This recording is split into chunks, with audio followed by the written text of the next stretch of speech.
డీజీపీని, సీఎస్ని మరి ఈరోజు పేపర్లో కొన్నిట్లో చూస్తే ఇంకా వాళ్ళని మార్చరేమో అని చెప్పి ఒక అభిప్రాయానికి వచ్చినట్టుగా అనిపిస్తుంది. అసలు డీజీపీని నేను ఎన్నోసార్లు చెప్పా, మళ్ళీ చెప్తున్నా, ఈరోజు కూడా చెప్తున్నా, ఫుల్ అడిషనల్ ఛార్జ్లో ఉన్న వ్యక్తి ఆ పదవిలో అసలు నార్మల్గానే ఉండటానికి వీల్లేదు. మరి దీని వెనక ఎవరున్నారు? నాకు సీటు రాకుండా చేసిన వ్యక్తి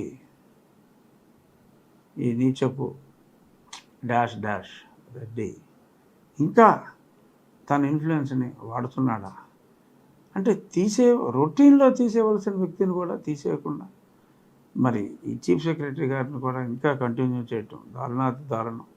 ఈసీ ఇప్పుడైనా సరే మేల్కొని ఈ జగన్మోహన్ రెడ్డి ఎవరి ద్వారా అయితే ఈ నాటకాలు ఆడిస్తున్నాడో మరి వాళ్ళందరికీ కూడా ఉద్వాసన పలకాలి. కేంద్ర ప్రభుత్వం ఎక్స్టెన్షన్ ఇస్తే ఇవ్వచ్చు, but EC need not agree for that. So కాబట్టి ఈసీ తగిన చర్యలు తీసుకోకపోతే ఆ నింద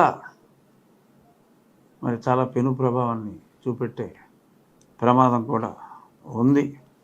ఈరోజైనా సరే చీఫ్ సెక్రటరీ మార్పు ఉండాలి అని మా అభ్యర్థన లేఖ రాయటం కూడా జరిగింది.